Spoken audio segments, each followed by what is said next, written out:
தமிழ்நாடு இனி தொடர் அரசியல் வகுப்பினுடைய 92வது நிகழ்வு. அம்பேத்கர் புத்தரா மார்க்சா என்று எழுதிய அந்த ஒப்பீட்டை பார்த்துவிட வேண்டும் என்பது என்னுடைய விருப்பம். ஏனென்றால் அண்ணல் அம்பேத்கர் அவர்களுடைய இறுதிக்கால படைப்புகளில் அது ஒன்று.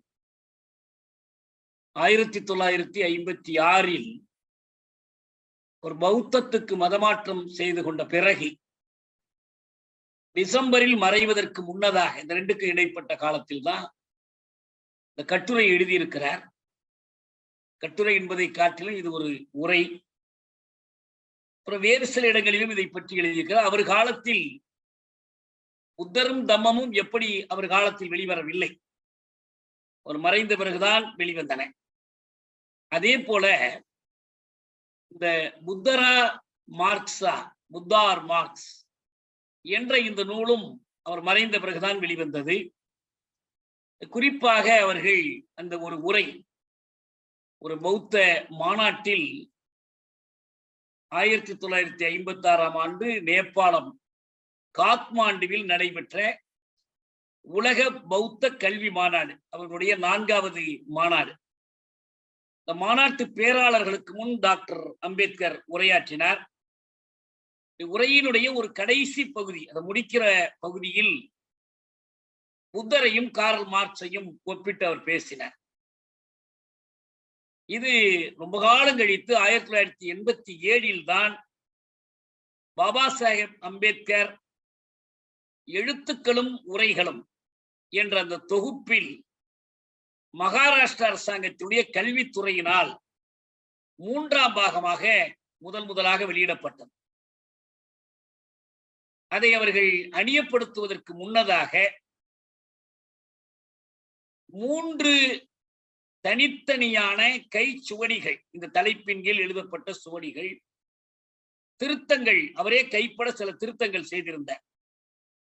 அந்த 3 சுவடிகளையும் ஒப்பிட்டு இந்த முதல் பதிப்பை அவர்கள் உருவாக்கினார்கள். 2014 டாக்டர் அம்பேத்கர் அறக்கட்டளை இதை மீளச்சு செய்தது. இதான் இந்த புத்தகம் வெளிவந்த வரலாறு. 1956 அவர் வெளியிடுகிறார். அந்த கூடுதலாக நாம் தெரிந்து கொள்ள வேண்டிய செய்தி என்னவென்றால், அம்பேத்கர் அவர்கள் சட்டத்துறை அமைச்சராக பணியாற்றி அரசமைப்பு சட்ட வரைவு குழுவினுடைய தலைவராகவும் இருந்து பிறகு அந்த பொறுப்பிலிருந்து அவர் விலகிறார். விலகியதற்கு பிறகு 56 அக்டோபரில் அவர் பௌத்த சமயத்தில் சேருகிறார். அதற்கு பிறகுதான் அவருடைய இறுதி காலத்தில், அவர் நோயிற்றிருந்த காலத்தில் தான் இந்த உரை, இந்த கட்டுரை 2 விதமாக அதை சொல்லலாம். அவருடைய பேச்சும் எழுத்தும் கலந்து இது வருகிறது. பொதுவாகவே இதை பார்க்கிற எவருக்கும் எப்படி புத்தரையும் மார்க்ஸையும் ஒப்பிட முடியும்? 2 விதமான கோணத்தில் இதை சொல்வார்கள். புத்தர் ஒரு மத தலைவர், அவர் பௌத்த மதத்தை நிறுவியவர். மதத்துக்கும் மார்க்ஸுக்கும் ஏணி வைத்தாலும் எட்டார், தொடர்பே இல்லை. எப்படி ஒரு மத தலைவரையும் ஒரு மதங்களை மறுக்கிற ஒரு மெய்யியல் இயக்கத்தினுடைய ஆசானையும் ஒப்பிட முடியும் என்பது ஒரு கேள்வி. 2வது கேள்வி, இந்த இருவருக்கும் இடையிலான கால வேறுபாடு கொஞ்சம் நஞ்சமில்லை. சில 100 ஆண்டுகள் கூட அல்ல, 2381 ஆண்டுகள். இதை வேற யாரும் அல்ல, அம்பேத்கரே சொல்றார், எடுப்புல சொல்றார். இந்த 2 பேரையும் ஒப்பிட்டு பேசுவதோ எழுதுவதோ ஒரு நகைச்சுவை துணுக்காகவே கருதப்படும். இது ஒரு ஜோக் என்று பார்ப்பீர்கள். ஏன்னா அவ்வளவு பெரிய இடைவெளி இவர்களுக்கு இடையில் இருக்கிறது. புத்தர் பிறந்தது பொது ஊழிக்கு முன் 563வது ஆண்டு. கார்ல் மார்க்ஸ் பிறந்தது பொது ஊழியில் 1818. கிமு 500 ஆண்டுகளுக்கு முன் பிறந்த ஒருவரையும் கிபி 1800 ஆண்டுகளுக்கு பின் பிறந்த ஒருவரையும் எப்படி ஒப்பிட முடியும் என்ற கேள்வி எழும். அதையும் அவரே அம்பேத்கரை எடுத்த எடுப்பில் இந்த கட்டுரையில் சொல்கிறார். நான் முதலில் அவர் என்ன சொல்கிறார் என்பதை உவத்தல் காய்தல் இன்றி நம் பார்வையில் முன்னால் வைத்துக் கொண்டு அதற்கு பிறகு இதை ஆய்வு செய்யலாம். நான் பலமுறை நினைவுபடுத்துவது போல டாக்டர் முனைவர் அல்லது அண்ணல் அம்பேத்கர் அவர்கள், பாபா சாஹேப் அம்பேத்கர் அவர்கள் இந்திய அரசமைப்பின் சிற்பியாக போற்றப்படுகிறவர். இப்போது இருக்கிற அரசாங்கம் உட்பட இந்த அரசமைப்பு சட்ட நாள் என்று ஒரு நாளை தேர்ந்தெடுத்து கொண்டாடுகிறார்கள். 49 நவம்பர் 26 நவம்பர் 25 தான் அம்பேத்கருடைய அந்த அரசமைப்பு பேரவையில் அவர் இறுதியாக ஆற்றிய உரை. அந்த நேரத்தில் அம்பேத்கரை சிறப்பித்து சொல்கிறார்கள். இன்னும் இந்திய அரசமைப்பை ஒரு உக்தி சார்ந்த காரணங்களுக்காக, அது வரலாற்று வழியில் வகித்திருக்கக்கூடிய முற்போக்கான பங்கினை வலியுறுத்துவதற்காக அந்த அரசமைப்பை பாதுகாக்க வேண்டும், காப்பாற்ற வேண்டும், அந்த அரசமைப்பின் மீதான தாக்குதலை முறியடிக்க வேண்டும் என்கிறவர்களும் இந்த அரசமைப்பை அம்பேத்கரின் பெயராலேயே நியாயப்படுத்தவும் செய்வதை நாம் பார்க்கிறோம். நான் ஏற்கனவே ஆனந்த் தெல்தும்டே அவர்கள் கூறியிருப்பதை எடுத்து காட்டியிருக்கிறேன். அம்பேத்கர் வரைந்த, அம்பேத்கர் தலைமையில் வரையப்பட்ட இந்த அரசமைப்பு என்பது பெரும்பகுதி பிரித்தானியர் காலத்திய 1935ஆம் வருடத்திய இந்திய அரசாங்க சட்டத்தை பார்த்து எழுதிய விதிகளை பெரும்பான்மையாக கொண்டது. ஒரு சிலவற்றை கூடுதலாக சேர்த்தார்கள். இன்றைக்கு நாம் அந்த விவாதத்திற்குள் செல்ல வேண்டிய அவசியம் இல்லை. ஆனால்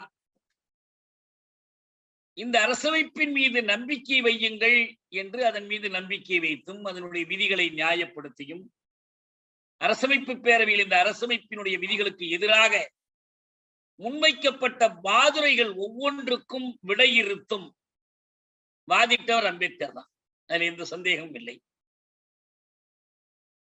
ஆனால் அவரேதான் இந்த அரசமைப்புக்குட்பட்டுத்தான் தீர்வுகள் காணப்பட வேண்டும், புரட்சியோ கிளர்ச்சியோ கூடாது என்றெல்லாம் வாதிட்ட அவரேதான் அடுத்த சில காலத்திற்குள் இது குறித்து மன வருத்தம் கொள்கிறார். 4 காரணங்களை சொல்லி சட்ட அமைச்சர் பொறுப்பிலிருந்து விலகிறார். 1951 செப்டம்பர் 27 முதல் பொதுத் தேர்தல் வருவதற்கு முன்னதாகவே அவர் விலகிறார். அதுக்கு காரணங்கள் சொல்றார். பல முக்கியமான துறைகளில் தன்னை கலந்து கொள்வதில்லை, முக்கிய குழுக்களில் தன்னை அமர்த்துவதில்லை, பிற்பட்ட வகுப்பினருக்கான ஆணையத்தை அமைக்கவில்லை, பிற்பட்டோர் அட்டவணை சாதிகள் குறித்து அரசு அலட்சியமாக இருக்கிறது, இந்தியாவினுடைய அயலுறவு கொள்கை, குறிப்பாக காஷ்மீர், கிழக்கு பாகிஸ்தான் பிரச்சனை, அப்புறம் இந்து சட்ட தொகுப்பை கைவிட்டது. இந்த 4 காரணங்களை சொல்லி அவர் விலகி விடுகிறார். விலகியதற்கு பிறகு அவர் ஒரு கட்டத்தில் இந்த அரசமைப்பை எரிக்க வேண்டிய ஆள் யாராக, முதல் ஆளாக நானே இருப்பேன் என்றும் அறிவிக்கிறார். அதற்கு அவர் காரணமும் சொல்கிறார். 4 ஆண்டுகளுக்கு முன்பு 1 மாதம் 26 நாட்களுக்கு முன்பு என்னை இந்திய பிரதமர் இந்த பொறுப்புக்கு அழைத்த போது நானே கூட எதிர்பார்க்கவில்லை, நான் எதிர் முகாமில் இருந்தேன், என்னை அழைத்து இந்த பொறுப்பை கொடுத்தார்கள் என்று சொல்லி, ஆனால் இப்போது இந்த அரசமைப்பு பல வகையிலும் மோசமாக இருப்பதற்கு என்னை குற்றம் சொல்கிறார்கள். நான் விரும்பி இவற்றை எழுதவில்லை, நான் சில நோக்கங்களுக்காக இதை எழுதுவதற்கு ஒத்துக்கொண்டேன். ஆனால் இதை எரிக்க வேண்டிய தேவை வருமானால் முதலில் எரிக்கிறவனாக நான் இருப்பேன் என்கிறார். சில ஆண்டுகளுக்கு பிறகு 1953 அவர் மாநிலங்களவையிலேயே தான் இப்படி சொன்னதற்கான காரணத்தையும் விளக்கி சொல்கிறார். இறைவனை குடிவைக்க நாம் கோயில் கட்டினோம், கோயிலே கருணாகம் குடி புகுந்தால் அந்த கோயிலை எரிக்கத்தானே வேண்டும் என்ற பதிலும் சொல்கிறார். சுருக்கமா இதை எதற்கு சொல்கிறேன் என்றால், அரசமைப்பின் வழியாக அரசியல் ஜனநாயகத்தை சமூக ஜனநாயகமாக மாற்றுவது, அரசமைப்பின் வழியாக சாதி ஒழிப்புக்கு அடிப்படையான சமூக நீதி திட்டங்களை ஏற்படுத்துவது, அரசமைப்பின் வழியாக முதலாளியத்தையும் முதலியத்தையும் பார்ப்பனியத்தையும் கட்டுப்படுத்துவது, இது போன்ற முயற்சிகளில் தாம் அடைந்த தோல்வியை அவர் ஒப்புக்கொண்டார் என்பதுதான் இதனுடைய பொருள். இந்திய அரசமைப்பு தோற்றுவிட்டது. அரசமைப்பு தோற்றுவிட்டது என்றால் என்ன? இந்தியா என்ற பெயர் ஒரு தேசத்தின் பெயர் அல்ல, அது ஒரு துணைக்கண்டம் என்று சொல்லி ஒரு நிலப்பகுதியை மட்டும் குறித்தால் போதாது, அது ஒரு அரச கட்டமைப்பினுடைய பெயர். பிரித்தானிய வல்லரசியம் தன்னுடைய பொருளியல் சுரண்டலுக்காகவும் அரசியல் ஆளுகைக்காகவும் உருவாக்கிய ஒரு கட்டமைப்பு தான் இந்தியா. அந்த கட்டமைப்பினுடைய ஆவண வடிவம், அதனுடைய டாக்குமெண்ட்ரி ஃபார்ம் எதுன்னா அதுதான் இந்திய அரசமைப்பு. அரசமைப்பு தோற்றது என்றால் அதற்கு ஒரே ஒரு பொருள் தான், India தோற்றுவிட்டது. The idea of India has failed.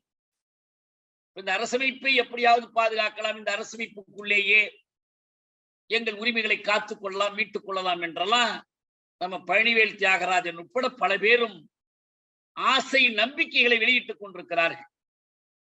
நம்பிக்கைகள் தான், இந்த நம்பிக்கையில் பல பேரிடம் இருந்தது, அம்பேத்கரிடமே இருந்துதான் போனது. ஆனா இவ்வளவு காலத்திற்கு பிறகும் அந்த நம்பிக்கைகள் தெரிவிக்கப்படுகின்றன.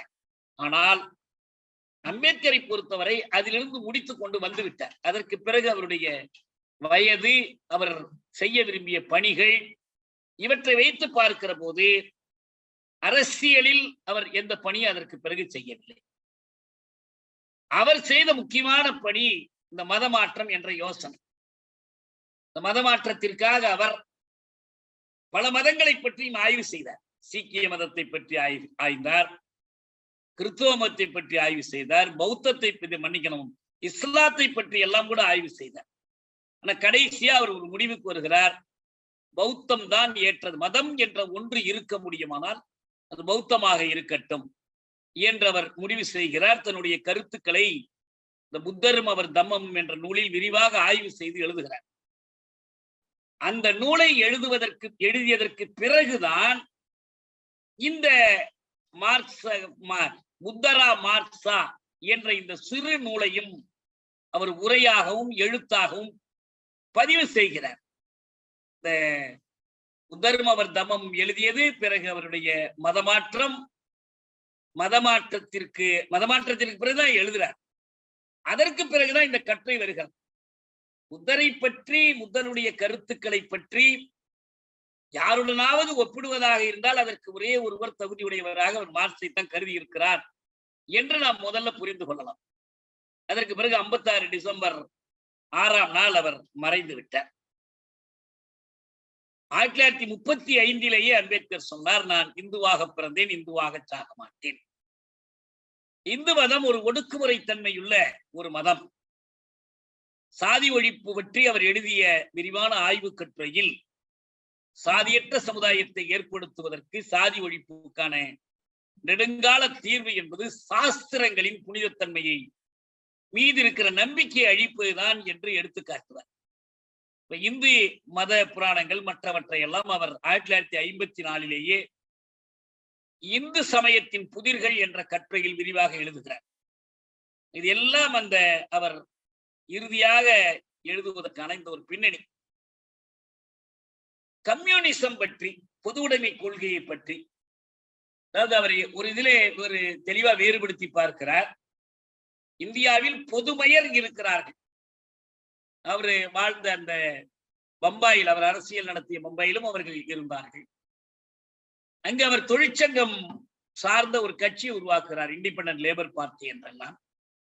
சிலவற்றில் இந்த இடதுசாரிகளோடு அவர் ஒத்துழைக்கிறார், பலவற்றில் முரண்பட்டும் நிற்கிறார். அந்த பின்னணியில் அதை ஒரு பக்கம் ஒதுக்கி வைத்துவிட்டு கம்யூனிசம் பொதுமை என்ற கொள்கை, பொதுமையர்கள் அல்ல, அப்படிப்பட்ட அந்த கொள்கையை பற்றி அவர் ஆய்வு செய்து சில கட்டுரைகள் எழுதுகிறார். அது ஒன்றுதான் நமக்கு முழுமையாக கிடைக்கக்கூடியது. இந்த பௌத்தமும் பொதுமையும் என்ற ஒரு கட்டுரையை எழுதுகிறார். அது தனியது. இந்த புத்தர் அல்லது கார்ல் மார்க்ஸ் என்பது இன்னொரு கட்டுரை. இந்த கட்டுரைகளில் அதில் தன்னுடைய கருத்துக்களை சொல்ற, எல்லாவற்றையும் விட மிக தெளிவாக இவற்றை பற்றி அவர் பேசுகிற இடம்தான் இந்த சுருக்கமான நூல் புத்தரா கார்ல் மார்க்ஸா. நான் கூட புத்தரும் கௌதம புத்தரும் கார்ல் மார்க்ஸ்னு தலைப்பு கொடுத்தேன். அவர் ரெண்டு பேரையும் ஒப்பிட்டு எழுதுகிறார்.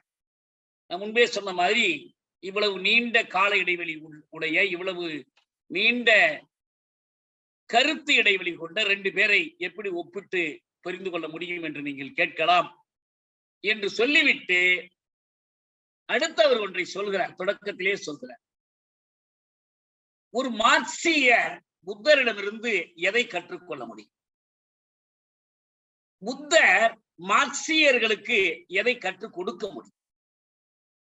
இன்றைக்கு நாம் எடுத்து பார்த்தோமானால் இந்தியாவினுடைய பல்வேறு மார்க்சிய வரலாற்று ஆசிரியர்கள் பௌத்தத்திடமிருந்து கற்றிருக்கிறார்கள். புத்தரிடமிருந்து கற்றுக்கொள்ள வேண்டியவை நிறைய உள்ளன என்று மார்க்சியர்களால் இன்றைக்கு சொல்ல முடியும். இந்த நீண்ட கால இடைவெளி என்பது ஒரு பக்கம் இருந்தாலும், ஏனென்றால் ஒரு கால இடைவெளி என்பது 2000 ஆண்டுகளா, 200 ஆண்டுகளா, 20 ஆண்டுகளா என்பதை காட்டிலும் நீண்ட இடைவெளியிலோ குறுகிய இடைவெளியிலோ ஒப்பு நோக்கத்தக்க கூறுகள் இருக்கின்றனவா? இதுதான் முக்கியமானது. 2000 ஆண்டுகளுக்கு முன்பு வர்ண தர்மத்தை, மனு தர்மத்தை, வைதீகத்தை எதிர்க்க வேண்டிய தேவை புத்தருக்கு இருந்தது. வைதீகத்தை உறுதியாகவும் முரணின்றியும் கோட்பாட்டு ரீதியாகவும் எதிர்த்து நின்றவர் கௌதம புத்தர். இது மார்க்சிய நோக்கிலிருந்து சொல்லலாம். வரலாற்று நோக்கில இதுதான் உண்மை. அம்பேத்கர் புத்தரிடம் கொண்ட ஈடுபாட்டுக்கு இதான் அடிப்படை. என்னை போன்றவர்களுக்கு புத்தரிடம் இருக்கிற ஈடுபாட்டுக்கும் இதுதான் அடிப்படை. அவர் சொன்ன ஒவ்வொரு வாக்கியம், ஒவ்வொரு வார்த்தை, ஒவ்வொரு சொல்லும் வேத வாக்கு என்பது அல்ல. அதை புத்தரை ஏற்றுக்கொள்ள மாட்டார். எல்லாம் மாறக்கூடியவை என்பதில் தெளிவாக நம்பிக்கை வைத்திருந்தார். அறிவு வழிபட்டு சிந்திக்க வேண்டும் என்பதில் உறுதியாக இருந்தார். அறிவுதான் விடுதலைக்கு வழி என்று வலியுறுத்தியவர். புத்தரை கொண்டு போய் நாம் அறிவு சாராமல் ஒரு இறைநிலையில் வைத்துக் கொள்ள வேண்டிய தேவையில்லை. ஆனா எது புத்தருடைய சாரம், அவர் கற்பித்த எல்லாவற்றினுடைய சாரமாக இருப்பது என்பது வைதிகத்துக்கு எதிரான ஒரு இயக்கம் தான் பௌத்தம். வைதிகத்துக்கு எதிராக அந்த நேரத்தில் வேறு பல இயக்கங்கள் வந்தன. அது சமணமாக வந்தது, ஆசீவகமாக வந்தது, வேறு சில சிறு சிறு சமயங்களாக வந்தன. தனிப்பட்ட சிரவணர்கள் வைதிகத்துக்கு எதிராக எழுந்தார்கள். இதெல்லாம் நாம் ஏற்கனவே பார்த்திருக்கோம். ஆனால் பௌத்தம் தான் அதை ஒரு முழுமையான கருத்தமைப்பாக தொகுத்தது. அதற்கான காரணங்கள் புத்தருடைய அந்த கோட்பாட்டில் அடங்கி இருக்கின்றன.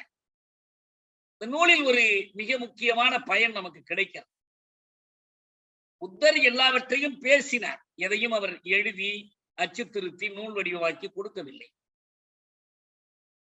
புத்தருடைய கொள்கைகளாக சொல்லப்படுகிற அந்த நூல் தொகுப்புகள், திரிபீடகங்கள், 3 கூடைகள் என்ற பொருள், அவற்றை புத்தரின் சீடர்களாக இருந்தவர்கள், பௌத்தத்தை கற்று கடைபிடித்தவர்கள் தொகுத்து எழுத்து வடிவமாக்கினார். புத்தரை பொறுத்தவரைக்கும் எதையும் எழுத்து வடிவமாக்கவில்லை. அந்த நிலையில்தான் அது பௌத்தம் பிற்காலத்திலே பிரிகிறது. ஹீனயானம், தேரவாதம் என்பது ஒரு பக்கம், பௌத்தத்தில் திருத்தங்கள் செய்து கொண்டு மகாயானம் என்று சென்று விட்டவர்கள் மறுபக்கம். அவர்கள் புத்தருடைய கொள்கைகள், கருத்துக்கள் சிலவற்றில் திருத்தம் செய்தார்கள். காலத்துக்கு ஏற்ப ஒரு கொள்கை திருத்தப்படுவதிலே தவறில்லை, ஆனால் திரிக்கப்படக்கூடாது. அவர்கள் வெறும் திருத்தம் மட்டும் செய்யவில்லை, திரிக்கவும் செய்தார்கள் என்ற விமர்சனங்கள். ஆனால் அம்பேத்கர் நமக்கு நம்முடைய வேலையை மிகவும் எளிதாக்கி கொடுக்கிறார். தி கிரீட் ஆஃப் புத்தா, புத்தரின் கோட்பாடு அல்லது புத்தரின் கொள்கை என்ற தலைப்பில் வரிசையாக 25 கூறுகளை சொல்லி இதான் பௌத்தம் என்று அவர் முடிவுக்கு வருகிறார். அதை நம்ம அப்படியே படித்தோம் என்றாலே புத்தரை புரிந்து கொள்வதற்கு போதுமானது. பௌத்தம் இந்த கொள்கைகளைத்தான் அடிப்படை கொள்கைகளாக கொண்டிருக்கிறது என்று தொகுத்து கொடுக்கிறார். ஒரு விடுமை சமூகத்திற்கு மதம் அவசியம். இது ஒன்றாவது. 2, ஒவ்வொரு மதமும் வாழ தகுதியுடையது அல்ல. சில மதங்கள் இருக்கலாம், சில மதங்களுக்கு இருக்க தகுதி கிடையாது. மதம் என்பது வாழ்க்கையின் பொருண்மைகளோடு தொடர்பு கொண்டதாக இருக்க வேண்டுமே தவிர கடவுள், ஆன்மா, சொர்க்கம் அல்லது உலகம் பற்றிய கோட்பாடுகளோடும் கற்பனைகளோடும் தொடர்புடையதாக இருக்கக்கூடாது. 4, மதத்தின் மையமாக கடவுளை மாற்றுவது தவறு. ஆன்மாவின் விமோசனத்தை மதத்தின் மையமாக கருதுவது தவறு. மதத்தின் மையத்தில் விலங்குகளை பலியிடுவது தவறு. உண்மையான மதம் என்பது சாஸ்திரங்களில் இல்லை, மனித உள்ளத்தில் தான் இருக்கிறது. மனிதனும் அறநெறியும் மதத்தின் மையமாக இருக்க வேண்டும். இல்லை என்றால் மதம் ஒரு கொடிய மூட நம்பிக்கையாகிவிடும். அற ஒழுக்கம் என்பது வாழ்க்கையின் குறிக்கோளாக இருந்தால் போதாது. கடவுள் இல்லை என்றால் வாழ்க்கையின் விதியாக அது மாற வேண்டும். மதத்தின் பணி உலகத்தை மாற்றி அமைப்பது, அதனை மகிழ்வுள்ளதாக்குவது, அதன் தோற்றத்தையோ முடிவையோ விளக்குவதல்ல. இதை நான் முன்பே ஒரு முறை கூட எடுத்து காட்டினேன். பல அறிஞர்கள் இவ்வுலகை விளக்கியுள்ளனர். எங்களுக்கு முக்கியம் இதை மாற்றுவதுதான் என்று மார்க்சும் எங்கெல்ஸும் ஃபியர்பேக் பற்றிய ஆய்வுரைகள் சொல்லக்கூடிய அதே போன்ற வசனம். மதத்தின் பணி உலகத்தை புனரமைப்பதே, அதனை மகிழ்வுக்குரியதாக்குவதே, அது எப்படி தோன்றியது, எப்படி மறையப் போகிறது என்று விளக்கம் கொடுப்பது அல்ல என்று சொல்வார். உலகத்தில் மகிழ்ச்சியின்மை என்பதற்கு நலன்களின் மோதல் காரணமாகும். அதை தீர்ப்பதற்கு ஒரே வழி இந்த அஷ்டாங்க மார்க்கம். அவர் ஒரு 8 வழி பாதை ஒண்ணு போடுறாருல, அதான் சொல்றாரு. அதுக்குள்ள நம்ம ரொம்ப கோலப்படாது, ஏற்கனவே நம்ம பார்த்திருக்கோம். தனிச்சொத்துடனே ஒரு வகுப்பினருக்கு அதிகாரத்தையும் இன்னொரு வகுப்பினருக்கு துயரத்தையும் தருகிறது. சமூகத்தின் நன்மைக்காக துயரத்தின் காரணத்தை போக்குவது அவசியமாகும். எல்லா மாந்தர்களும் நிகரானவர்கள். All human beings are equal. 15, பிறப்பல்ல தகுதிதான் மனிதனுக்கான அளவுகோலாகும். எது முக்கியமானது என்றால் உன்னதமான குறிக்கோள்கள் தானே தவிர உன்னதமான பிறப்பு அல்ல. கருணை அல்லது அனைவர் தொடர்பான அன்பு, தோழமை என்பதை ஒருபோதும் கைவிடக்கூடாது. ஒருவர் தன் எதிரியின் பாலும் இந்த கருணையை, அன்பை காட்ட வேண்டும். ஒவ்வொருவருக்கும் கல்வி பெறும் உரிமை உண்டு. உயிர் வாழ உணவு எப்படி இன்றியமையாததோ கல்வியும் இன்றியமையாதது. பண்பில்லாத கல்வி ஆபத்தானது. எதுவும் பிழைக்க முடியாது. அதாவது பிழை செய்ய பிழையா தன்மையுடையது எதுவும் இல்லை. எதுவும் எக்காலத்துக்கும் கட்டுப்படுத்தக்கூடியதில்லை. ஒவ்வொன்றும் ஆய்வுக்கும் ஆராய்ச்சிக்கும் உட்பட்டதே. எதுவும் இறுதி அல்ல. 21, 22, ஒவ்வொன்றும் காரணகாரிய விதிக்கு உட்பட்டது. 23, எதுவும் நிரந்தரமோ சனாதனமோ கிடையாது. இந்த சனாதனம் சொல்றாங்களே, அதான் நிரந்தரம், என்னன்னைக்கோ சாஸ்வதமா இருப்பது. அப்படி ஒண்ணு எதுவுமே கிடையாது. ஒவ்வொன்றும் மாற்றத்திற்கு உட்பட்டதே. இருத்தல் என்பது எப்போதும் மாறுதலாகும். Being is always becoming. போர் என்பது உண்மைக்கும் நீதிக்குமானதாக இல்லாவிட்டால் தவறானதாகும். வெற்றியாளருக்கு தோற்றவரின்பால் கடமைகள் உண்டு. இதுதான் புத்தருடைய அடிப்படை கோட்பாடுகள். ரத்தின சுருக்கமா 25 கூறுகளாக எடுத்தோன பிரிச்சு கொடுத்துறார். இப்ப மார்க்ஸ் போறார். காரல் மார்க்சினுடைய கொள்கைகளை அவர் 2ஆ பிரிக்கிறார். ஒன்று மார்க்சின் மூல கொள்கை, மார்க்சினுடைய தொடக்கத்தில் அவர் வைத்திருந்த மூலமான கொள்கைகள். பிறகு அந்த கொள்கைகளில் ஒரு சிலவற்றை போக இப்ப எது மிஞ்சி இருக்கிறது என்று இரண்டா பிரிக்கிறார். அவருடைய பார்வையில் அவர் என்ன சொல்றாரு? மார்க்சினுடைய தனித்தன்மையான கொள்கை என்பது குமுகியம், அதுவும் அறிவியல் குமுகியம். உங்களுக்கு புரியுற மாதிரி சொன்னா விஞ்ஞான கம்யூனிஸ்ட், விஞ்ஞான சோசியலிசம். இந்த அறிவியல் குமுகியம் அல்லது விஞ்ஞான சோசியலிசம் என்ற இந்த கொள்கையினுடைய சாரம் அது தவிர்க்க முடியாதது, இதை விட்டு தப்ப முடியாது. சமூகம் அதை நோக்கித்தான் போய்கொண்டிருக்கிறது. இந்த கருத்தை நிரூபிப்பதற்காகத்தான் மார்க்சினுடைய கருத்துக்களை, ஆய்வுரைகளை உருவாக்கினார். அதுல அவர் 1, 2, 3 சொல்றார். மெய்யியலின் நோக்கம் உலகை மாற்றி அமைப்பதுதானே தவிர உலகத்தின் தோற்றத்திற்கு விளக்கம் அளிப்பதல்ல. 2, வரலாற்றின் போக்கை உருவமைக்கிற வலிமை கொண்ட ஆற்றல் என்பது முதன்மையாக பொருளியல் ஆற்றலாகும். 3, சமூகம் இரு வகுப்புகளாக, உடைமையாளர்களாகவும் தொழிலாளர்களாகவும் பிரிக்கப்பட்டுள்ளது. 4, எப்போதுமே இரு வகுப்புகளுக்கும் இடையில் ஒரு வகுப்பு பூசல், அதாவது வர்க்க மோதல் தொடர்ந்து நடந்து கொண்டிருக்கிறது. 5, தொழிலாளர்களை உடைமையாளர்கள் சுரண்டுகிறார்கள்.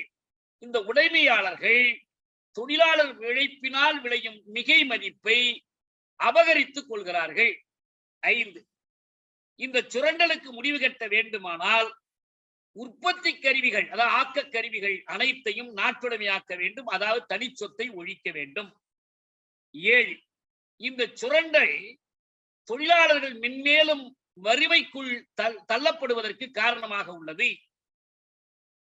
8, இப்படி தொழிலாளர்கள் மென்மேலும் வறியவர்கள் ஆக்கப்படுவது அவர்களுக்கிடையில் புரட்சி உணர்வை தூண்டுவதில் முடிகிறது, வர்க்க மோதல், வர்க்க போராட்டமாக மாறுகிறது. 9, தொழிலாளர்கள் உடைமையாளர்களை காட்டிலும் மிகுந்த எண்ணிக்கையில் இருப்பதால் அவர்கள் அரசை கைப்பற்றி தங்கள் ஆட்சியை நிறுவியே தீருவார்கள். இந்த ஆட்சிக்கு பாட்டாளி வகுப்பின் வல்லாட்சியம் என்று பெயர். இந்த பாட்டாளி சர்வாதிகாரம் சொல்றாங்க. இந்த சர்வாதிகாரம் சொல்லதான் நான் வல்லாட்சியம்னு சொல்றேன். எனக்கு சொல்லே ஒரு மாதிரியா இருக்கு. இந்த காரணிகள் தவிர்க்க முடியாதவை. எனவே சோசியலிசம் அல்லது குமுகியம் என்பதும் தவிர்க்க முடியாது. இதான் மார்க்சிய குமுகியம் அல்லது மார்க்சிய சோசியலிசத்தினுடைய மூல அடிப்படை என்று அம்பேத்கர் எடுத்துக்காட்டார். இதுல பத்தி எது தவறு எது சரிங்கிற பிரச்சனைக்குள்ள அவர் இப்ப போகல. எப்படி புத்தருடைய கோட்பாடுகள் என்று ஒரு 25 கூறுகளை எடுத்துக்காட்டினாரோ அதுபோல மார்க்சினுடைய கோட்பாடுகள் என்று அவர் ஒரு 10 கோட்பாடுகளை இதே போல வரிசைப்படுத்துறார். அவர் சொல்றாரு, மார்க்சிஸ்டுகள் தங்களுடைய குமுகியம் தவிர்க்க முடியாதது என்று கூறி வந்தார்கள். அது முற்றிலும் உண்மை அல்ல என்று நிரூபணமாகிவிட்டது என்பதில் சந்தேகமே இல்லை. இது அவருடைய ஒரு விமர்சனம். 1917 ஒரு நாட்டில் பாட்டாளி வகுப்பின் வல்லாட்சியம் நிறுவப்பட்டது. எதற்கு பிறகு மார்க்ஸ் எழுதிய குமுகியத்தின் புனித நூலாக கருதப்படுகிற தாஸ் கேபிட்டல் வெளியிடப்பட்டு 70 ஆண்டுகளுக்கு பிறகு அது நிறுவப்பட்டது. இது மூலமுதல் வெளியிடப்பட்டதிலிருந்து எவ்வளவு ஆண்டுக்குள் அந்த புரட்சி நடைபெற்றது அப்படின்னு சொல்றாரு. பாட்டாளி வகுப்பினுடைய வல்லாட்சியம் தான் பொதுமை எனப்படுகிறது. அது ருஷ்யாவுக்கு வந்த போதும் கூட தவிர்க்க முடியாமல் வரவில்லை. ஏதோ ஒரு வகையான மனித முயற்சி இல்லாமல் வரவில்லை. திட்டமிட்ட முறையில் தான் அந்த புரட்சி நடத்தப்பட்டது. அதை வன்முறை கொண்டும் இரத்த களரியாகவும் செய்ய வேண்டியிருந்தது. அப்படித்தான் அதனால் ருஷ்யாவுக்குள் நுழைய முடிந்தது என்று முதல்ல மார்க்சுக்கான ஒரு மறுப்பை அம்பேத்கர் சொல்றார். அடுத்து சொல்றாரு, காரல் மார்க்ஸ் கூறியவற்றில் மீதம் இருப்பது அது ரொம்ப சிறிய அளவு என்றாலும் ரொம்ப முக்கியமானது. இன்றைக்கும் பொருந்தக்கூடிய ஒரு 4 கூறுகள் இருக்கின்றன. அது 1, மெய்யியலின் பணி உலகத்தை மாற்றி அமைப்பதே. அதன் தொடக்கத்தை பற்றி விளக்கம் சொல்லிக் கொண்டு நேரத்தை வீணடிப்பது அல்ல. இது புத்தருக்கும் இவருக்கும் பொதுவானதுன்னு எடுத்துக்காட்டார். 2, வகுப்புக்கும் வகுப்புக்கும் இடையே, அதாவது வர்க்கத்துக்கும் வர்க்கத்துக்கும் இடையே ஒரு நலமோதல் உள்ளது. 3, தனிச்சொத்துடைமை என்பது ஒரு வகுப்பிற்கு அதிகாரத்தையும் சுரண்டலின் மூலம் இன்னொரு வகுப்பிற்கு துயரத்தையும் தருகிறது. 4, சமூகத்தின் நன்மைக்காக தனிச்சொத்தை ஒழித்து கட்டுவதன் மூலம் இந்த துயரத்தை போக்க வேண்டும் என்பது அவசியமாகும். இது மார்க்சினுடைய, கார்ல் மார்க்சினுடைய கருத்துக்களில் இன்றைக்கும் பொருந்தக்கூடிய கருத்துக்கள் என்று இந்த 4 கருத்துக்களையும் அவர் எடுத்து காட்டார். இதற்கு பிறகு அவர் 2 பேரையும், இப்ப புத்தர் என்ன சொல்றாருன்னு சொல்லிட்டாரு, மார்க்ஸ் என்ன சொல்றாருன்னு சொல்லிட்டாரு. புத்தர் சொன்னதுல என்ன மிச்சம் இருக்கு மிச்சம் இல்லைன்னு அவர் ஆய்வு பண்ணல. புத்தர் சொன்னதை அப்படியே எடுத்துக்கிட்டார்.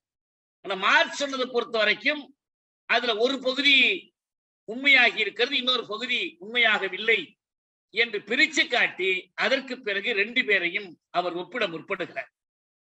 இந்த 2 பேரையும் அவர் ஒப்பிடுகிற போது அவர் என்ன சொல்லிடுறாருன்னா, நான் கார்ல் மார்க்ஸை முழுவதுமாக எடுத்து புத்தரோடு ஒப்பிடல. கார்ல் மார்க்ஸுடைய கருத்துக்களில் என்ன மீதம் இருக்கிறதோ, என்ன செல்லுபடித்தன்மையோடு தொடர்ந்து நிடுகிறதோ அதை சொல்றேன் அப்படின்னு சொல்லிட்டு என்ன சொல்றாருன்னா, நான் மேலே குறிப்பிட்டது போல மார்க்சினுடைய அதே கருத்து புத்தருக்கு இருந்தது, முழுமையாக இருந்தது என்பதற்கு ஆதாரமாக அவர் அந்த போதபாதர் என்ற ஒரு பிராமணரோடு புத்தர் நடத்திய உரையாடலை எடுத்து காட்டார். அது ஒண்ணும் இல்ல, இந்த ஏற்கனவே நம்ம வகுப்புலயே பார்த்திருக்கோம். இந்த நிலையற்றதாக உலகம் இருப்பது, எல்லாம் மாறிக்கொண்டிருப்பது, அதை பற்றி எல்லாம் எனக்கு இந்த தொடக்கம் பற்றியோ ஆன்மா என்னாச்சு எங்க போகுது இதெல்லாம் எனக்கு கவலை இல்லை. இந்த உலகில் மனித துயரம் களைவதுதான் முக்கியம்னு புத்தர் சொல்லக்கூடிய இடங்கள். இப்ப அடுத்தது இந்த வர்க்க போராட்டம் பற்றிய கருத்து, வகுப்பு போராட்டம், வகுப்புகளுக்கு இடையிலான மோதல், பூசலை பற்றி அவர் சொல்றார். மன்னர்களுக்கு இடையில், பிரபுமார்களுக்கு இடையில், பிராமணர்களுக்கு இடையில், இல்லறத்தாரிடையில், தாய்க்கும் மகனுக்கும் இடையில், மகனுக்கும் தந்தைக்கும் இடையில், சகோதரனுக்கும் சகோதரிக்கும் இடையில், கூட்டாளிக்கும் கூட்டாளிக்கும் இடையில் எப்போதுமே பூசல் இருந்து வருகிறது அப்படின்னு சொல்லி பசநதி என்ற ஒருவர் சொன்னதை எடுத்துக்காட்டி அதை அவர் சொல்லும் போது புத்தர் மறுக்கல. வர்க்க மோதல் குறித்து அவர் முன்வைக்கக்கூடிய கோட்பாடு, புத்தர் முன்வைக்கக்கூடிய கோட்பாடு, அந்த அஷ்டாங்க மார்க்கம் இருக்குல்ல, 8 வழிப்பாதை, அதில் அவர் என்ன சொல்றாருன்னா, வர்க்க மோதல் இருக்கிறது, அது இருக்கிறது என்பதில் ஐயமில்லை, அதுதான் துயரத்திற்கு, வறுமைக்கு காரணமாக இருக்கிறது என்று சொல்லி அதற்கு ஆதரவாக புத்தருக்கும் இந்த போத்தபாதருக்கும் இடையில் நடந்த உரையாடலை அம்பேத்கர் எடுத்து காட்ட, வறுமை நிலவுவதற்கு என்ன காரணம், எதனால் வறுமை உள்ளது, எப்படி இந்த வறுமையை ஒழிக்க முடியும், எந்த வழிமுறையில் இந்த அவலத்தை போக்க முடியும் என்ற கேள்வியை கேட்டு அவர் சொல்றாரு, அதற்கு பயனுள்ள வழி என்பது சமூகத்தை மாற்றுவது, எப்படி மனிதர்கள் அறிவு புரட்சியின் மூலமாக மாற்றி அமைப்பது என்று சொல்றார். இந்த இடத்துல அம்பேத்கர் சொல்ற ஒரு வாசகம் ரொம்ப முக்கியமானது. புத்தர் சொல்றதையும் மார்க்ஸ் சொல்றதையும் எடுத்துக்காட்டி, language is different but meaning is the same என்று சொல்றார். மொழிகள் வேறுபடுகின்றன, ஆனால் பொருள் ஒன்றுதான். எப்படி சொல்றாருன்னா, நீங்கள் எதை துயரம் அல்லது வறுமை என்று புத்தர் சொல்கிறாரோ அதைத்தான் மார்க்ஸ் சுரண்டல் என்று சொல்கிறார். இந்த 2ஐயும் நாம் விலக்கி எடுக்க முடியாது என்று சொல்றார். பேராசை துன்பத்துக்கு காரணம் என்று சொல்லுகிற போது இந்த பேராசைக்கு என்ன காரணம், உடைமைதான் காரணம். இது புத்தர் சொல்றது. எந்த விதத்தில் அது எப்படி இருக்கிறது என்று ஆனந்தர்ங்கிறவர் புத்தருடைய தலைமை சீடர், நீங்கள் விளங்கிக் கொள்ளுங்கள் என்று சொல்லிவிட்டு, எந்த வகையான உடைமையும் இல்லை என்றால் எவர் ஆசைப்படுவதற்கு எதுவும் மிச்சம் இருக்காது. உடைமை இல்லை என்றால் அதன் மூலமாக பேராசை தோன்றுவதற்கு வழி இருக்காது. அப்படித்தானே என்று அவர் கேட்டு ஆனந்தருக்கு ஆம் என்று பதில் சொல்றார். இதுதான் பேராசையின் தோற்றத்துக்கு தனி உடைமைதான் அடிப்படை. எனவே அந்த தனி உடைமை ஒழிந்து விட்டால் பேராசை ஒழிந்துவிடும் என்று விளக்கம் சொல்றார். அடுத்து அவரு அந்த பொதுமை கொள்கைகள் விதிகளை இன்னைக்கு கம்யூனிசம் எந்த கொள்கைகளை வலியுறுத்துகிறதோ அதையெல்லாம் புத்தர் பிக்குகளுக்கான நெறிமுறைகளாக வகுத்து கொடுத்தார். அவங்க என்னென்ன வச்சிருக்கலாம்? அவங்க 3 உடைகள் தான் வைத்துக் கொள்ளணும் அன்றாடம் உடுத்துவதற்கு. அவர்கள் பிச்சை பாத்திரம் வைத்துக் கொள்ளணும். அவர்கள் மழிப்பதற்கு ஒரு கத்தி வைத்துக் கொள்ளணும். தைப்பதற்கு ஒரு ஊசி வைத்துக் கொள்ளணும். தண்ணீர் குடிப்பதற்கு ஒரு குவளை. இதை தவிர வேற எந்த உடைமையும் அவர்களுக்கு இருக்கக்கூடாது. தங்கம் வெள்ளி இவற்றை பெறக்கூடாது, வைத்துக் கொள்ளக்கூடாது. இதெல்லாம் இருக்குமானால் அவர்கள் ஏற்கனவே கடைபிடிக்க வேண்டிய கொள்கைகளை மீறுவதாகிவிடும் அப்படின்னு சொல்லிட்டு, ருஷ்யாவில் பொதுமை அமைப்பில் காணப்படுவதை விட கடுமையான விதிகள் இவை என்று சொல்றார். இடத்துல ஒன்றுதான் அம்பேத்கர் தவற விடுவதா நான் கருதுறேன். பிக்குகள் சங்கத்தில் கடைபிடிக்கிற விதிகள் என்பவை வேறு, பொது சமூகத்தில் கடைபிடிக்கிற விதிகள் என்பவை வேறு. இங்கே கூட பிக்குகளுக்கென்று சில விதிமுறைகளை புத்தர் கொடுக்கிறாரு. அது பொதுமை கட்டுப்பாடுகள் இருக்கு. இதே போல ஒரு பொதுமை அமைப்பு அதனுடைய கட்சிக்கென்று, அதனுடைய படைக்கென்று, சீனாவில் செம்படை வீரர்கள், மக்கள் விடுதலை இராணுவத்தை சேர்ந்தவர்கள் ஜப்பானிய எதிர்ப்பு போர்க்காலத்திலும் உள்நாட்டு போர்க்காலத்திலும் எப்படி மக்களோடு நடந்து கொள்ளணும், மக்களிடம் எதை பெறலாம் பெறக்கூடாது என்று அவருடைய ஒரு பொருளை கூட எடுக்கக்கூடாது, ஒரு ஊசி நூலை கூட அவர்களிடமிருந்து பெற்றுக்கொள்ளக்கூடாது என்றெல்லாம் மாவோ கட்டளைகள் போடுவார். இது சீன சமுதாயமே அப்படி மாறிடுச்சுன்னு அர்த்தம் இல்லை. பொதுமை என்ற கொள்கை, கம்யூனிசம் என்ற கொள்கை, நீங்கள் பௌத்த சமயத்தின் அடிப்படையில் ஒரு சமூகம் கட்டமைக்கப்பட்டிருந்தால் அதோடு நீங்கள் ஒப்பிட்டு பேசினால் அது ஒப்பீடு. ஆனால் பௌத்த பிக்குகள் கடைபிடிக்க வேண்டிய விதிகளையும் ஒரு பொதுமை சமூகத்தினுடைய கொள்கைகளையும் ஒப்பிடுவது ஒரு பொருத்தமான ஒப்பீடாக இல்லை. ஆனா அப்படிதான் அம்பேத்கர் இங்க ஒப்பிடுறார். அடுத்து ஐந்தாவது ஒரு இது எங்க இருந்து வருதுன்னா வழிமுறைகள். ஏன்னா ரொம்ப தொடர்ந்து ஒரு விவாதம் உண்டு. நோக்கம் சரியாக இருந்தால் போதாது, வழியும் சரியாக இருக்க வேண்டும் என்று அடிக்கடி சொல்லுவாங்க. இப்ப இந்த பொதுமை சமூகத்தை எப்படி ஏற்படுத்துவது, அதுக்கு என்ன வழி? அதுக்கு நல்ல அற வழியா இருக்கணும், அமைதி வழியாக இருக்கணும். அது வன்முறையாக இருக்கக்கூடாது, புரட்சியாக இருக்கக்கூடாது, ரத்தம் சிந்துவதாக இருக்கக்கூடாது. விடுதலைக்காக போராடலாம், அந்த விடுதலை அகிம்சை வழியில் சத்தியாகிரகத்தின் வழியாக போராடலாம். போர் நடத்தி எல்லாம் பண்ணக்கூடாது என்று இது வழிமுறை மோசம் என்றெல்லாம் சொல்லுவாங்க. எனக்கு ரொம்ப சின்ன வயசுல இந்த சந்தேகம், மீன்ஸ் ஆர் என்ஸ். ஏன்னா கல்லூரியில எல்லாம் இதை பத்தி பேராசிரியர்லாம் விவாதிப்பாங்க. கம்யூனிசத்தினுடைய என்ஸ் நல்லது, ஆனா மீன்ஸ் சரியில்லைம்பாங்க. இப்ப இந்த மீன்ஸ் அண்ட் என்ஸ்ங்கிறத பற்றிய இந்த விவாதம் நான் ஒரு முறை ஜெயகாந்தன்கிட்ட கேட்டேன். அதாவது நோக்கம் சரியாக இருந்தால் போதாது, வழியும் சரியாக இருக்க வேண்டுமே என்று சொல்கிறார்களே, நீங்க என்ன சொல்றீங்க அப்படின்னு கேட்டேன். அவர் சொன்னாரு, வழி சரியா தவறா என்பது எதை பொறுத்தது, அது நோக்கத்திற்கு கொண்டு போய் விடுகிறதா இல்லையா என்பதை பொறுத்தது. இந்த நோக்கத்தை எந்த வழி கொண்டு சேர்க்கிறதோ, நோக்கத்தை அடைவதற்கு எந்த வழி உதவுகிறதோ அது சரியான வழி. நோக்கத்தை அடைவதற்கு எந்த வழி உதவவில்லையோ அது சரியான வழி அல்ல. இது அவர் சொன்ன விளக்கம். முதல்ல எனக்கு அப்பதான் அவர்கிட்ட தான் நான் தெரிஞ்சுக்கிட்டேன். இதான் இங்க இருக்கிற கேள்வியே. நீங்கள் இதுதான் சிறந்த வழிங்கிறீங்க, எப்படி சிறந்ததா இல்லையான்னு எப்படி தீர்மானிக்கிறது? சிறந்தது என்றால் அந்த நோக்கத்துக்கு வழிவகுக்கணும். சிறந்தது இல்லை என்றால் அது அங்க போய் சேராது. அது அப்புறம் எப்படி அதை சிறந்ததுன்னு சொல்றது? மன உணர்வுகளின் அடிப்படையில் அதை சொல்ல முடியாது. இது அம்பேத்கர் ஏற்றுக்கொண்டார். ஏன்னா புத்தரை ஏற்றுக்கொண்டார். வழி என்பது எப்ப சரியாக இருக்கும் என்றால் இந்த நோக்கத்தை சென்றடைவதற்காகத்தான். அப்ப இந்த சமூகத்திற்கான விதிகள் என்று இல்லாமல் மதத்திற்காக தனி மனிதர்களுக்கு கற்பிக்கப்படுகிற ஒழுக்க விதிகளை வைத்துக் கொண்டு இதை விவாதிக்க முடியாது. ஒரு பஞ்சசீலம் என்று வகுக்கிறார் புத்தர். எல்லாருக்கும் தான் வகுக்கிறார், எல்லாருக்குமான அறிவுரை தான் அது, பிக்குகளுக்கு மட்டுமல்ல. என்ன? உயிருள்ள எதையும் அழிக்கக்கூடாது, திருடக்கூடாது, மோசடி, வன்முறை அல்லது வேறு வழியில் பிறர் சொத்தை கவரக்கூடாது, பொய்மை கூறக்கூடாது, காம இச்சை கூடாது, போதையூட்டும் பானங்கள் குடிப்புகளை அருந்தக்கூடாது அப்படின்னு சொல்லிடுறார்.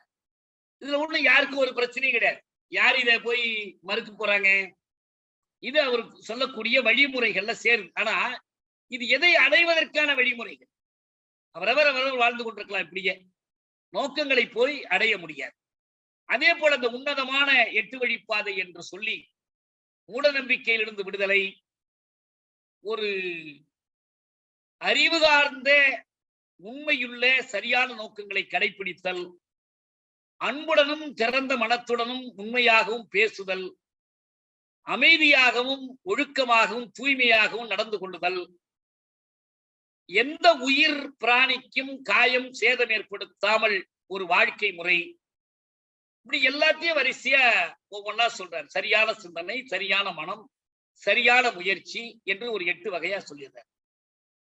இதன் மூலமாக என்ன செய்யலாம்? இந்த உலகத்தில் அறத்தின் ஆட்சியை நிறுவலாம். அதன் மூலமாக என்ன பண்ணலாம்? உலகத்தின் முகப்பரப்பிலிருந்து துயரத்தையும் வருத்தத்தையும் வெளியேற்றலாம், போக்கலாம். என்ன கேள்வின்னா, இது எல்லாம் விருப்பம் சார்ந்த கருத்துக்கள். இதெல்லாம் ஏற்றுக்கொண்டு மனிதர்கள் கடைபிடித்தால் தான் உண்டு. இதுல ஒரு கட்டாயமே இருக்க போறதில்லை.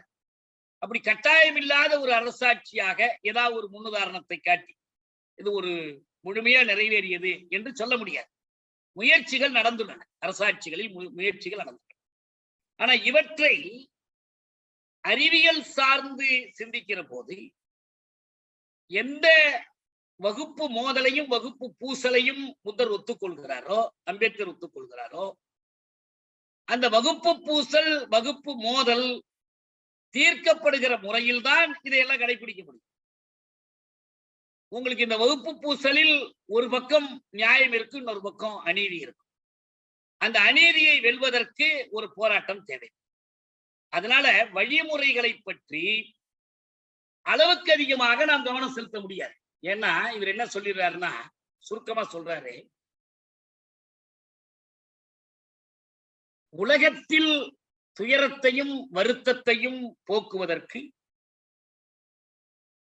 அறிவியக்கத்தின் வாயிலாக புத்தர் தெளிந்துரைத்த அறநெறி இதுவாகும். இந்த மேல சொன்னதெல்லாம் இப்ப மார்க்ஸ் சொன்ன கண்டுபிடிப்புகள், மார்க்சினுடைய அறிவியல் சோசியலிசம் மூலமுதல் எழுதி வெளியிடப்பட்டு 70 ஆண்டுகள் கழித்து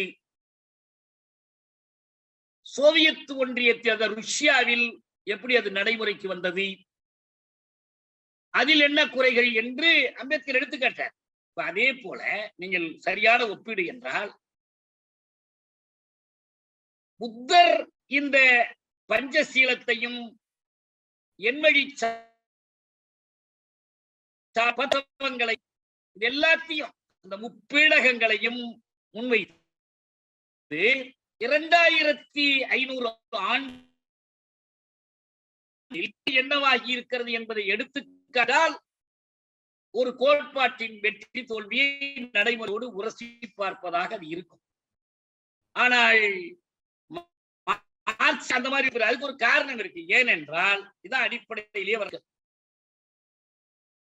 மார்க்சினுடையது ஒரு அரசியல் இயக்கத்தை நிறுவுவதற்கான கொள்கை, ஒரு வகுப்பு சார்ந்த கொள்கை, தனி மனிதன் சார்ந்த ஒன்று அல்ல. வரலாற்றில் பாட்டாளி வகுப்பு என்ற ஒன்று உடைமை ஏதுமல்ல, இழப்பதற்கு அடிமை சங்கங்களை தவிர வேறு கூடி அடிமைத்தனத்திலிருந்து விடுதலை பெற வேண்டும் என்றால் எல்லா விதமான அடிமைத்தனங்களுக்கும் முற்றுப்புள்ளி வைக்க வேண்டும் என்று தேவையுள்ள ஒரு அதற்கான கருத்தாக மார்க்சியம். முதற்கால அப்படி ஒரு வகுப்பு இல்லை.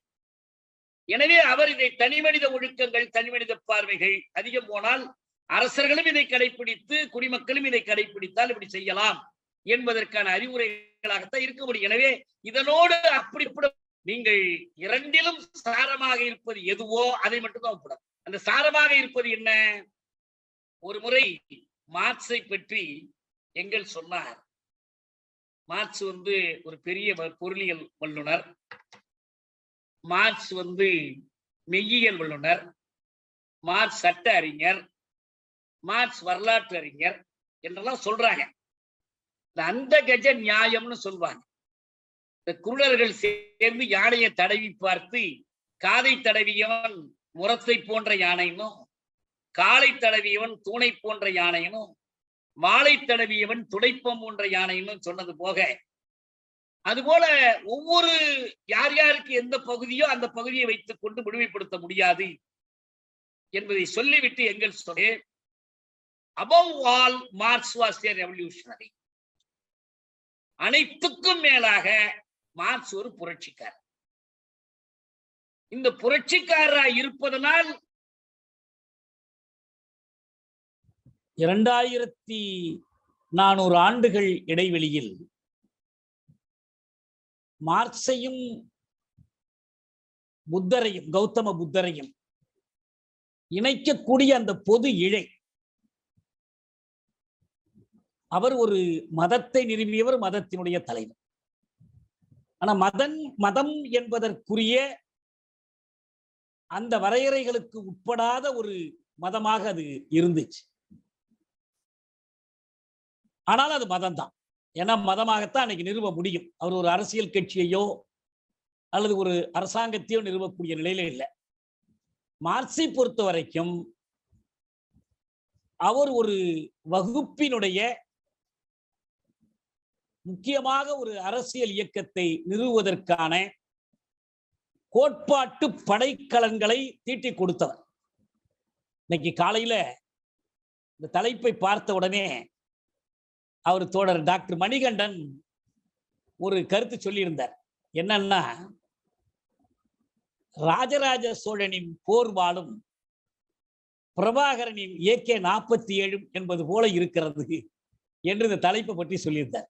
ஏன்னா எப்படி இது ரெண்டையும் ஒப்பிட முடியும்? முதல்ல நான் ஒப்பிடல, இதை ஒப்பிடுவது யாரு? அம்பேத்கர் ஒப்பிடுறார். அதைத்தான் நம்ம எடுத்துக்கிட்டு பேசுறோம். அவர் ஒப்பிடுவதை அடிப்படையாக வைத்துதான் அந்த ஒப்பிடுவது எப்படி ஒப்பிடுறார், என்ன, அது எவ்வளவு சரி தவறு என்று நம்ம பார்க்கிறோம். அப்படி பார்க்கிற போது நான் பதில் சொல்லியிருந்தேன், இரண்டும் படைக்கலன்கள்னு சொல்லியிருந்தேன். இரண்டும் படைக்கலன்கள். நம்ம இப்ப ஒரு படைக்கலன், இன்னைக்கு இருக்கிற ஒரு படைக்கலனை எடுத்துக்கொள்வோம், துப்பாக்கி. இந்த துப்பாக்கி என்ன பண்ணுது? ஏற்கனவே வில் அம்பு என்ன செய்ததோ அதை செய்யுது. அம்பை காட்டிலும் விரைவா செல்லும், அம்பை காட்டிலும் குறி தவறாமல் செல்லும், அம்பை காட்டிலும் பெரிய அழிவை ஏற்படுத்தும். இது துப்பாக்கி. இப்ப அன்னைக்கு அவர்கள் என்ன செஞ்சாங்கன்னா, வாளும் கேடயமும் ஏந்தி போரிட்டாங்க. இந்த வாளும் கேடயமும் இணைந்த அமைப்பு தான் இன்னைக்கு இருக்கிற டாங்கி. இப்ப நவீன படைக்கலன்கள் எல்லாமே பழங்கால படைக்கலன்களுடைய தொடர்ச்சி, அவற்றினுடைய அறிவியல் வளர்ச்சி, தொழில்நுட்ப வளர்ச்சி. அதுபோல சமூகத்தில் பல்வேறு புரட்சிகள் தேவைப்பட்டன. சீர்திருத்தங்கள் மட்டுமல்ல, புரட்சிகளும் தேவைப்பட்டன. சீர்திருத்தங்கள் புரட்சியமான சீர்திருத்தங்களாக இருக்கணும்.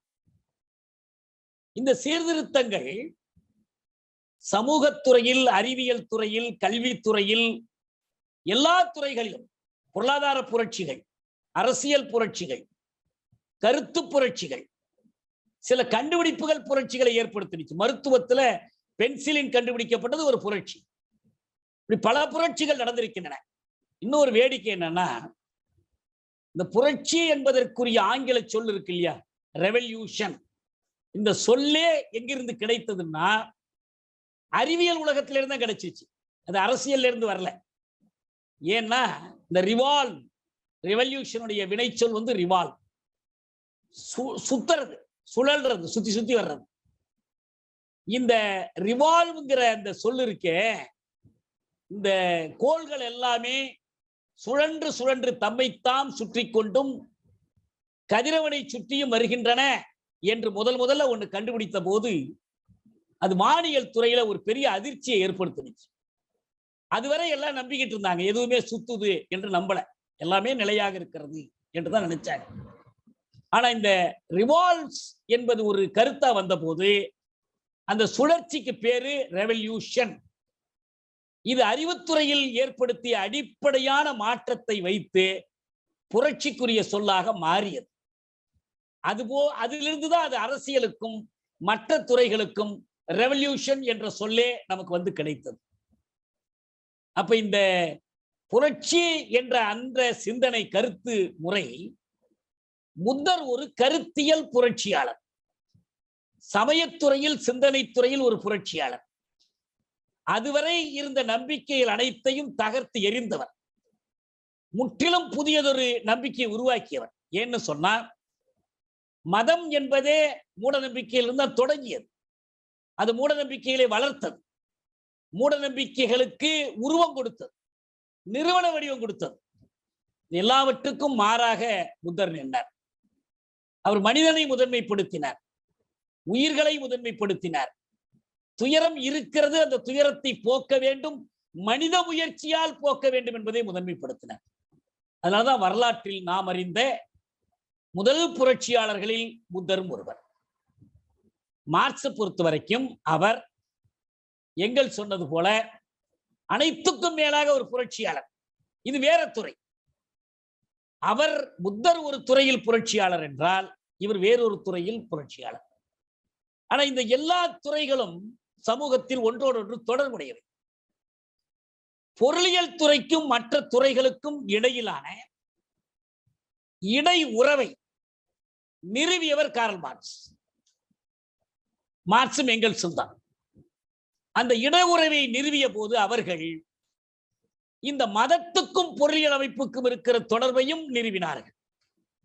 அதுவும் அவங்களுடைய ஒரு தெளிவான முன்மொழிதலாக இருந்து இன்னைக்கு உறுதி செய்யப்பட்ட கருத்தாயிடுச்சு. ஆகவே இந்த ரெண்டு பேருக்கும் பொதுவானது என்னன்னா, அவர்களுடைய நோக்கம். இதுதான் அம்பேத்கர் சொல்றார். புத்தருக்கும் கார்ல் மார்க்சுக்கும் இடையிலான ஒற்றுமைகள் வேற்றுமைகள் இப்போது தெளிவாக தெரிகின்றன. எது வேறுபாடு என்றால், நோக்கத்தில் வேறுபாடு இல்லை. துயரம் ஒழிய வேண்டும், வருத்தம் ஒழிய வேண்டும், துன்பம் ஒழிய வேண்டும், இதற்கு காரணமான தனியுடைமை ஒழிய வேண்டும், மனிதன் மீது மனிதன் செலுத்துகிற ஆதிக்கம் ஒழிய வேண்டும். இந்த நோக்கம் பொது. அதுக்கு என்ன வழிமுறை? அந்த வழிமுறை அவர் முன்வைத்த வழிமுறை என்பது இந்த நல்லொழுக்கம், பஞ்சசீலம், இதையெல்லாம் கடைபிடிப்பது, இதெல்லாம் வச்சார். மார்க்ஸ் ஒரு வகுப்பினுடைய சுரண்டலை எதிர்க்க வேண்டிய, சமூக விடுதலையை சாதிக்க வேண்டிய ஒரு வகுப்பை முன்வைத்தார். இங்கதான் முக்கியமான சிக்கல் எங்க வருதுன்னு சொன்னா, நம்ம நேரம் இருந்தால் நம்ம இந்த மதம் குறித்து மார்க்சியம் என்ன சொல்லுதுங்கிறது தனியா பார்ப்போம். அதுக்கு நமக்கு நேரம் இல்லை. நான் ஒரு செய்தியை மட்டும் இந்த தலைப்பில் நாம சொல்லி முடிக்க வேண்டியது என்னன்னா, இந்த பாட்டாளி வகுப்பின் சர்வாதிகார், டிக்டேட்டர்ஷிப் ஆஃப் தி ப்ராலிட்டேரியட், இந்த கருத்தை மார்க்ஸ் வலியுறுத்தினாரே.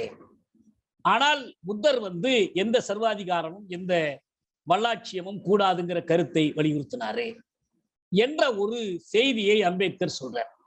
ஆனால் இந்த பாட்டாளி சர்வாதிகாரம் என்பது ஒழிந்து போயிடும், அரசு வாடி உதிர்ந்து விடும், அரசு நிலைத்து நீடிக்காது என்றெல்லாம் சொன்னாங்க. ஆனால் ருஷ்யாவிலேயோ வேற நாட்டிலேயோ அரசு கலைக்கப்படல. எப்பையிலிருந்து அரசு ஒழிந்து போகும் என்பதை மார்க்சியர்கள் தெளிவுபடுத்தவில்லை என்றெல்லாம் அம்பேத்கர் சொல்றார். இதற்கு ஒரு காரணம் என்னன்னா, அரசு, அரசினுடைய வகுப்பு சார்பு என்பதை பற்றி மார்க்ஸ் கூறியவற்றை எடுத்துக்காட்டி இதை சொல்லணும். இப்ப நான் என்ன சொல்றேன், இந்த புத்தகத்தில் புத்தருடைய மேற்கோள்களை நிறைய எடுத்துக்காட்டார், புத்தருடைய உரையாடல்களை எடுத்துக்காட்டார். ஆனால் மார்க்சிடமிருந்தோ எங்கெல்ஸிடமிருந்தோ அல்லது லெனினிடமிருந்தோ ஒரு மேற்கோளை எடுத்துக்காட்டி இது இப்படி சொல்லி இருக்கிறது என்று ஒரு மேற்கோள் கூட இந்த முழு புத்தகத்தில் இல்லை. ஒருவேளை அது ஒரு உரை, சுருக்கமான உரை, ஒரு வயோதிகத்தில் கடைசி காலத்தில் அவர் எழுதியது பேசியது என்பதால் கூட இருக்கலாம். அல்லது அவர் கவனத்திற்கு இந்த புத்தகங்கள், கட்டுரைகள் வராமலும் இருக்கலாம். இந்த பாட்டாளி வகுப்பினுடைய சர்வாதிகாரம், நான் அது தமிழ்ல சர்வாதிகாரங்கிற சொல்லே மோசமானது, அது வேண்டாம். அது தமிழும் கிடையாது, சர்வ அதிகாரம். நான் வல்லாட்சியம்னு அதுக்கு தமிழ்ல நான் மொழிபெயர்க்கிறேன். என்னுடைய மார்க்சிய ஆனாவண்ணா புத்தகத்திலேயே இதை பற்றி நான் தனியா எழுதியிருக்கிறேன். மார்க்சியத்தின் எதிர்காலம்ங்கிற தலைப்புல எழுதியிருக்கிறேன். இன்னொன்னு, பாட்டாளி வகுப்பு சர்வாதிகாரம் கூடாது என்பதற்கு தோழர் ராஜேந்திர சோழன் எழுதிய புத்தகத்தை திறனாய்வு செய்து ஒரு நீண்ட கட்டுரை எழுதியிருக்கிறேன். நான் யாருக்காவது தேவைன்னா கூட அனுப்பி வைக்கிறேன், படிங்க. இது தவறா புரிந்து கொள்ளப்பட்டதற்கு காரணம் கோட்பாட்டு தெளிவின்மை மட்டுமல்ல, நடைமுறையில் நடந்த தவறுகள், நடைமுறையில் இழைக்கப்பட்ட பிழைகள். ஆனா அவர் தன் காலத்திற்கு என்ன பிழைகளை அம்பேத்கர் கேள்விப்படுறாரோ அதிலிருந்து இந்த முடிவுக்கு போறார்.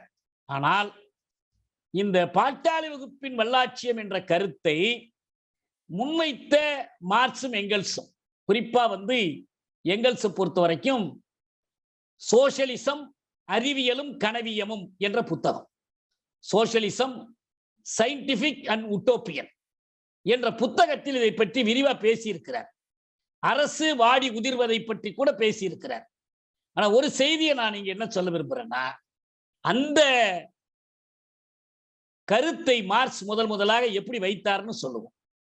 மார்க்ஸ் சொன்னாரு, இந்த அரசியல் துறையில, சோசியலிசம் என்கிற இந்த துறையில நான் எதை புதிதாக கண்டுபிடித்தேன்? ஒன்று, வர்க்கங்கள் இருப்பதை நான் கண்டுபிடிக்கவில்லை. எனக்கு முன்னாலேயே பல பேரை சொல்லிட்டார்.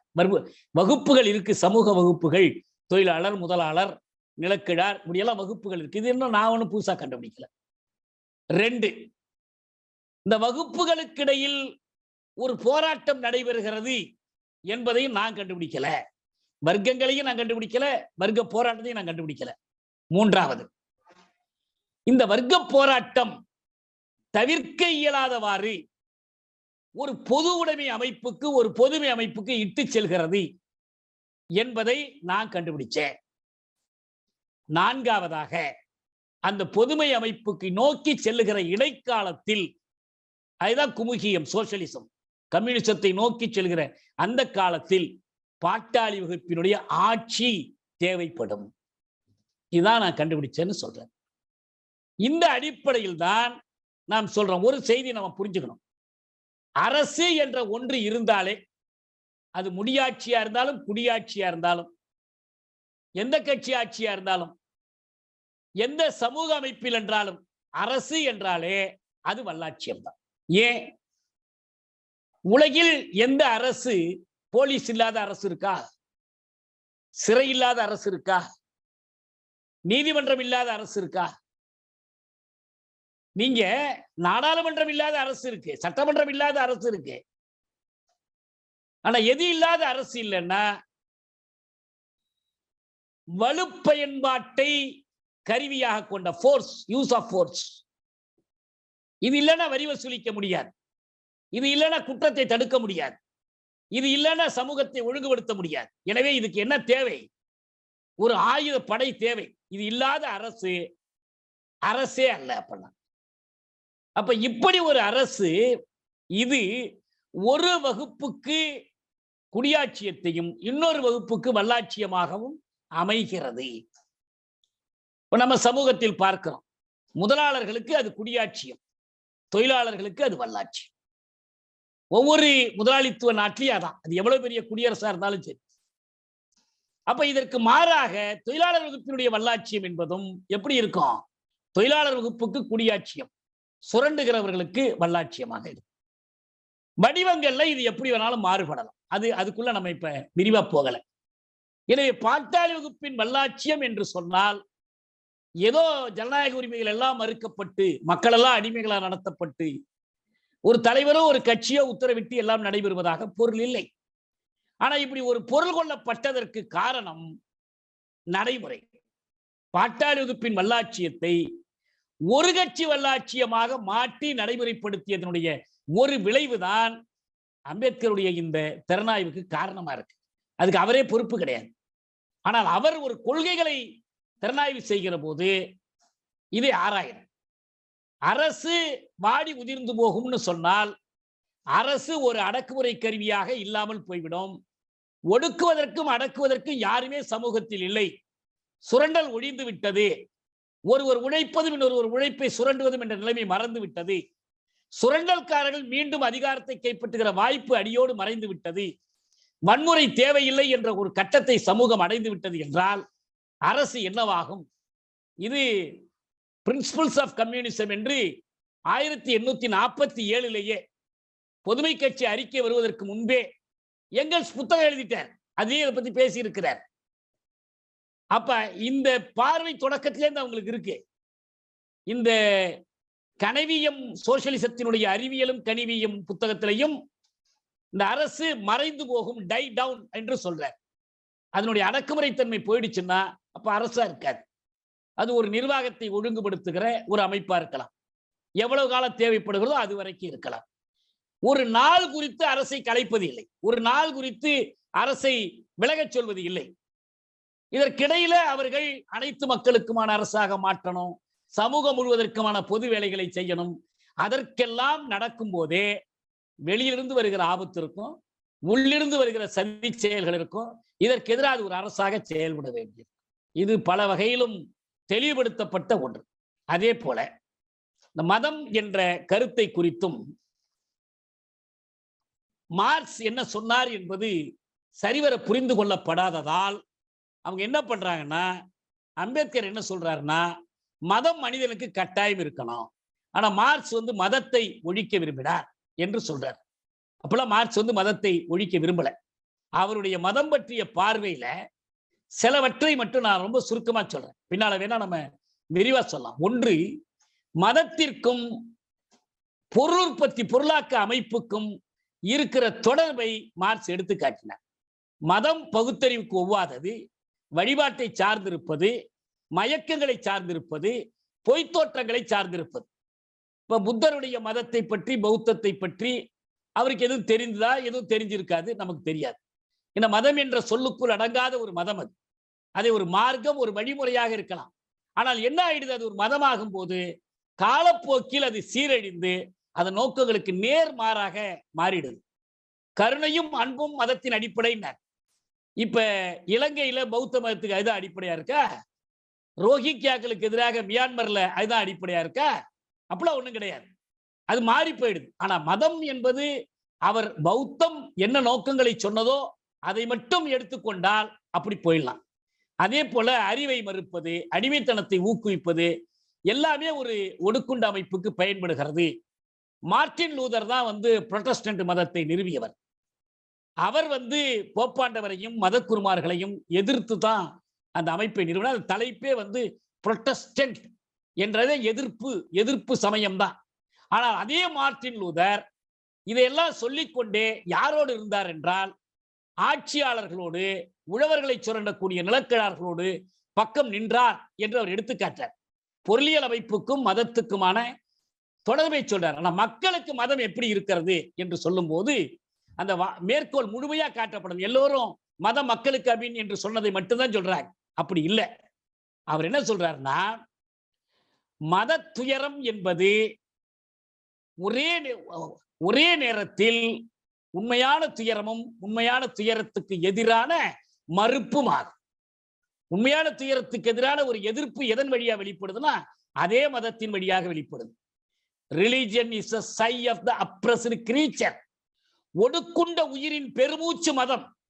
மதம் என்பது என்னன்னா ஒடுக்கப்பட்டவனின் பெருமூச்சு. The heart of a heartless world. இதயமற்ற உலகத்தின் இதயம். இதான் அப்படி சொல்லிட்டு அவர் சொல்றாரு, அதுதான் உணர்ச்சியற்ற சூழலின் உணர்ச்சி. It is a opium of the people. அது மக்களுக்கு அபின். மக்களை கொஞ்சம் மயக்கத்தில் ஆழ்த்துகிறது.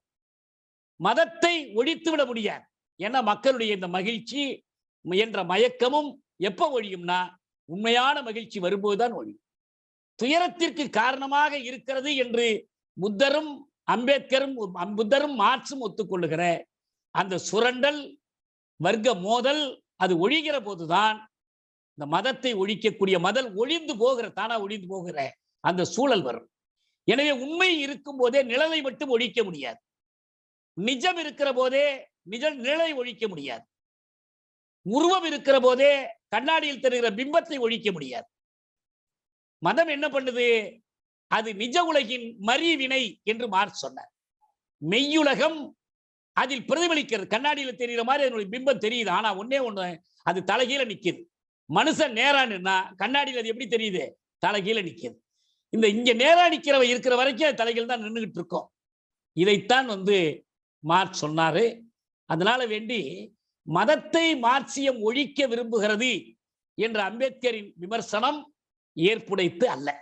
மார்க்சியம் மதத்தை ஒழிக்க விரும்பவில்லை. இன்னும் சொல்ல போனால் இன்னைக்கு இருக்கிற சூழல்ல மதத்தோடு அதிகமாக இணக்கம் காட்டுகிறது, மதத்தோடு அது விட்டு கொடுக்கிறதுன்னு கூட சொல்லலாம். எதிர்க்க வேண்டிய அளவு எதிர்க்கவில்லை என்று வேணா நம்ம குறை சொல்லலாம்.